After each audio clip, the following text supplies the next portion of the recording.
Uma pandemia ela se caracteriza, né, pela disseminação de uma doença para um local bem ampliado, ou seja, um país e eventualmente continentes e também para o resto do mundo.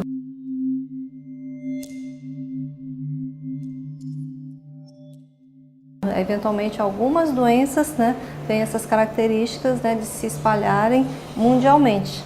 O que tem às vezes diferença é que as pessoas só consideram pandemia de uma doença infecciosa.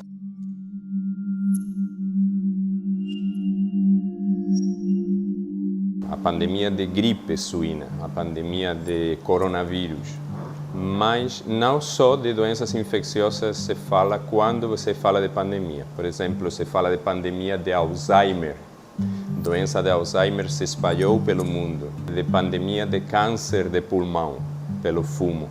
Então, não é só de doenças infecciosas, porém, principalmente para doenças infecciosas que se usa o termo. Tem uns termos técnicos, se diz em 3 regiões geográficas diferentes, a partir de aí é pandemia, se não é uma epidemia. As epidemias, né, elas ocorrem de uma forma um pouco mais restrita, geralmente assim, em regiões, né, em locais um pouco mais controlados. Quando essas doenças elas se espalham, né, de forma descontrolada, é que se caracteriza então a situação de pandemia.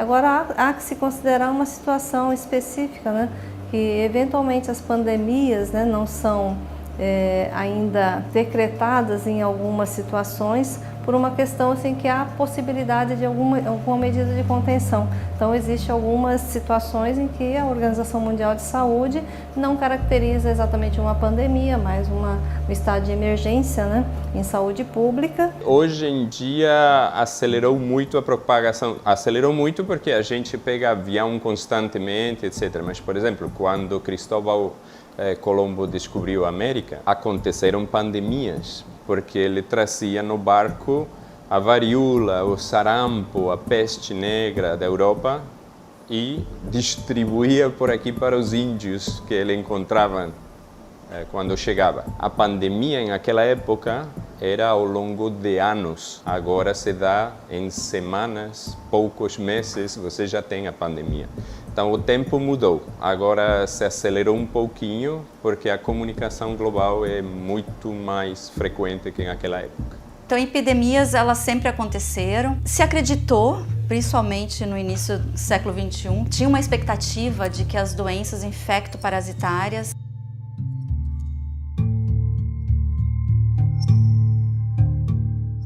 seriam controladas e se daria lugar para as doenças crônico-degenerativas.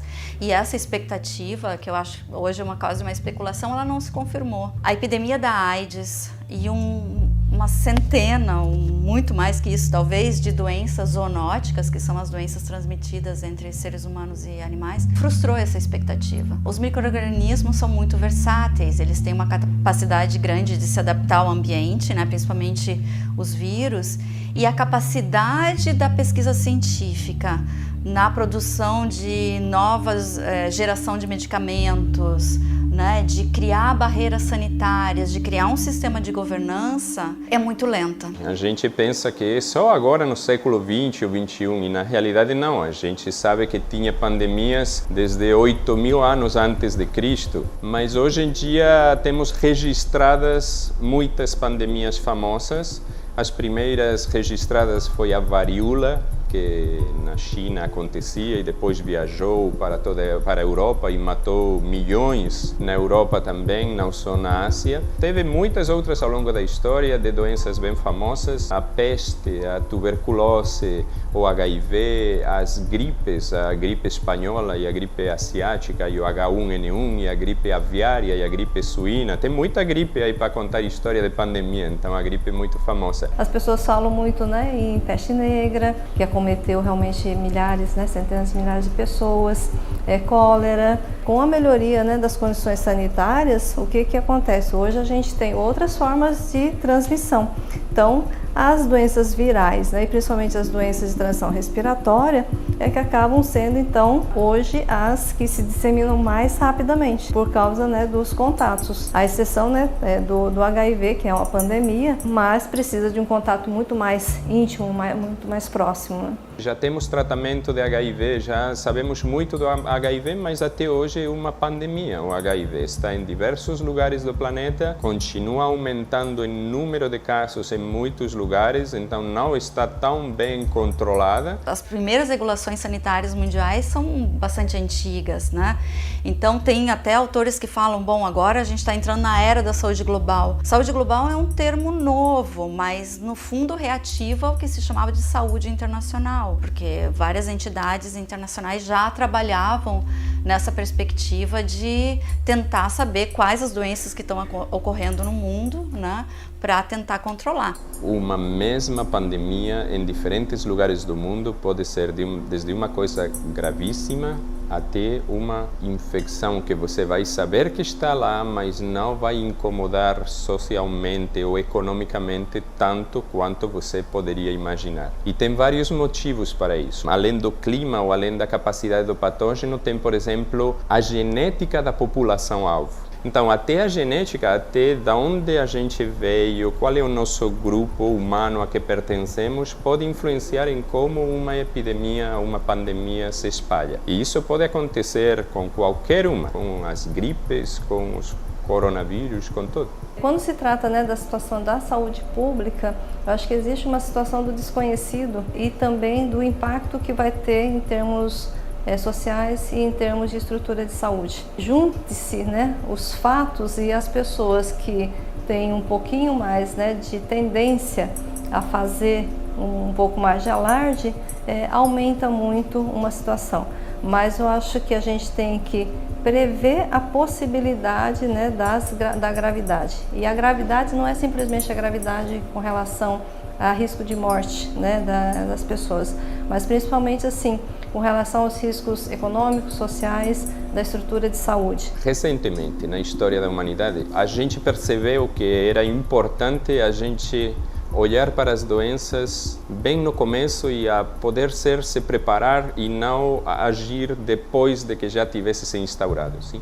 E conseguimos fazer algumas tecnologias funcionar mais rápido e melhor. Uma delas, que agora a gente está acostumada, mas 20 anos atrás quase nem ouvíamos dela, é a vigilância epidemiológica. Ter o tempo todo, ao longo do planeta Terra, diversos grupos de pessoas prestando atenção ao surgimento de alguma doença infecciosa. Os cientistas estão à frente no sentido mesmo de sequenciamento genético, né, o conhecimento que se tem hoje na microbiologia por pesquisas, né, faz com que a gente tenha um preparo muito melhor em termos, né, de diagnóstico, né, das infecções e também a medicalização, né, o desenvolvimento de novos medicamentos para essas situações novas. Hoje, ter uma doença é muito diferente de ter, né, no começo do século 20 ou século 19. Então, a pesquisa científica tem sido essencial nesse controle, né, de doenças. Do ponto de vista sociopolítico, o que me interessa é compreender quando que os governos declaram uma pandemia ou uma epidemia, porque tem questões econômicas, tem questões políticas para tomar uma decisão como essa. O que está sendo colocado em xeque é o sistema de governança global, no caso das doenças emergentes. Quem é responsável quando emerge uma doença nova, entre aspas, porque não existe nova, sempre vem de algum passado, né? Não existe uma geração espontânea. Então, se as doenças vêm de um passado, ele precisa ser pesquisado e compreendido. Epidemias e pandemias aconteceram sempre e sempre vão vir a acontecer. Dificilmente a nossa tecnologia vai ser capaz de barrar toda e qualquer epidemia que venha a acontecer no futuro. Porém, o planeta não deixa de girar enquanto isso acontece. E a gente não vai ser capaz de fazer o planeta parar porque temos um problema epidêmico ou pandêmico.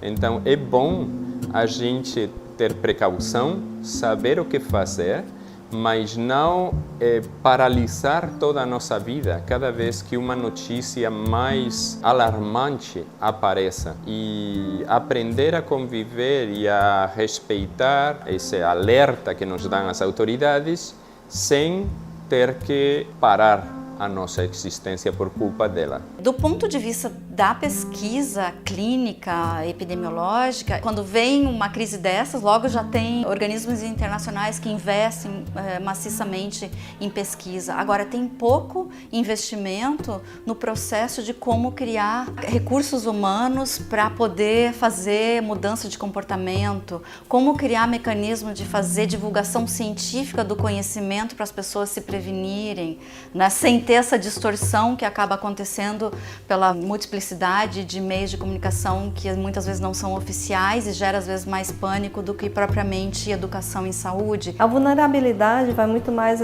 relacionada, né, à questão do acesso, né, às informações, e essas informações muitas vezes não são muito bem colocadas à população no sentido da educação em saúde. Por que hoje a gente tem um retorno, né, de uma epidemia, né, que é de sarampo? É uma doença imunoprevenível, então nós temos muitos mecanismos, né, de identificação de causas de infecções. Nós temos muitas formas de preveni-las, né, mas muitas vezes as pessoas não têm um acesso à informação, ou talvez as informações sejam, né, buscadas em sites ou em locais não adequados, e então acontecem essas desinformações. Agora, do ponto de vista social, é a questão do pânico, né? O que acontece quando as pessoas não estão compreendendo o que de fato está acontecendo e não sabem como devidamente se prevenir? Será que o pânico social gerado e o desastre econômico não tenha sido maior do que os próprios efeitos da própria pandemia, né? Quer dizer, isso vai ter que ser calibrado, e para isso a gente precisa tirar aprendizados de como se pode fazer para uma próxima epidemia que vai acontecer. A questão é como que nas condições atuais do mundo globalizado, né, onde há uma circulação contínua de pessoas, mercadorias, animais, né, como que a gente vai fazer a governança em saúde global? E aí precisa de equipes interdisciplinares,